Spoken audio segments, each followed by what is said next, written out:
বাংলায় রমরমিয়ে চলছে বেআইনি চোলাই মদের ব্যবসা। অভিযোগ শাসক দলের মদতেই চলে ব্যবসার রমরমা।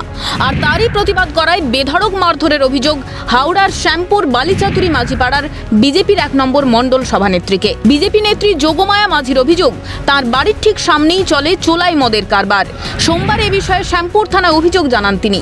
তারপরেও মঙ্গলবার রাতে বিজেপি নেত্রীর বাড়ির সামনে চোলাই মদ বিক্রি হতে দেখা যায়। প্রতিবাদ করায় 8 থেকে 10 জন চড়াও হয় বিজেপি নেত্রীর ওপর। লোহার পাইপ দিয়ে মারধরের পাশাপাশি তার শ্লীলতাহানি করা হয় বলে অভিযোগ। নেত্রীর 2.5 বছরের নাতিকে ছুঁড়ে ফেলে দেওয়া হয়। পরবর্তীতে চিৎকার শুনে পরিবারের লোকজন এসে আক্রান্ত বিজেপি নেত্রীকে উদ্ধার করেন।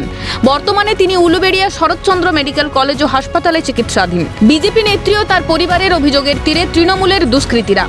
বিরোধী দল হওয়াতেই কি শাসক দলের আক্রমণের বহিঃপ্রকাশ? উঠছে প্রশ্ন উঠছে নীরব দর্শকের ভূমিকায় থাকা পুলিশের ভূমিকা নিয়েও। উনি নাকি বলেছে যে মারো বিরোধী করে উনিকে রাখা যাবে না। আপনি বিরোধী করেন? হ্যাঁ, আমি বিজেপি করি, ওরা টিএমসি করে।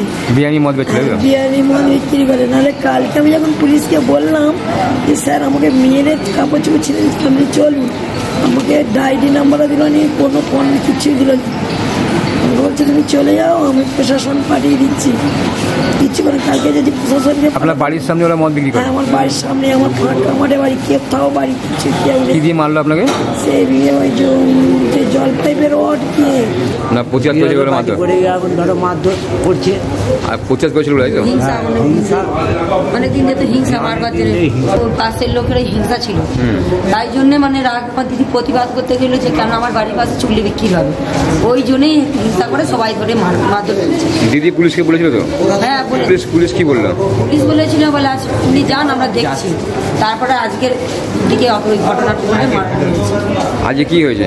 আজ ওই মদ নিয়েছে, কেন আমি বিক্রি করতে দেবো নি, আমার দিদি বলেছে। দিদি প্রতিবাদ করেছিল? হ্যাঁ, দিদি বলছে আমার বাড়ির কাছে মদ বিক্রি করতে দেবো, চুলি বিক্রি করতে দেবো নি। ওরা কারা? ওর পাশের বাড়ির শত্রুরাই।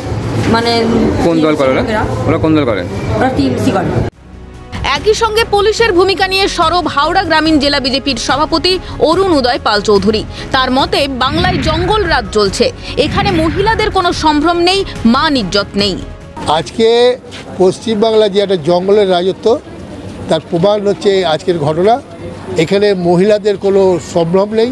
আজকে পশ্চিমবাংলার পুরো জঙ্গলের রাজত্ব চলছে এবং আজকে পুলিশ দলদাস হিসাবে কাজ করছে, কারণ যারা বেড়েছে তারা শাসক দলের ছত্রছায়া রয়েছে, তারা টিএমসি করে।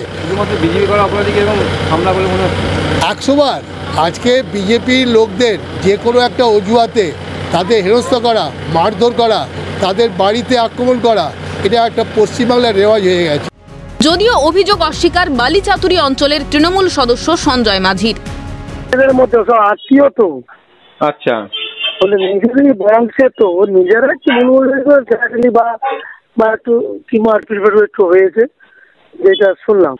না, তৃণমূল বিজেপি এখানে গল্পই নাই। এখানে তৃণমূল বিজেপির কোনো গল্পই নয়, ঠিক আছে? আচ্ছা, বাজে কথা বলে তো লাভ হবে না, ঠিক আছে?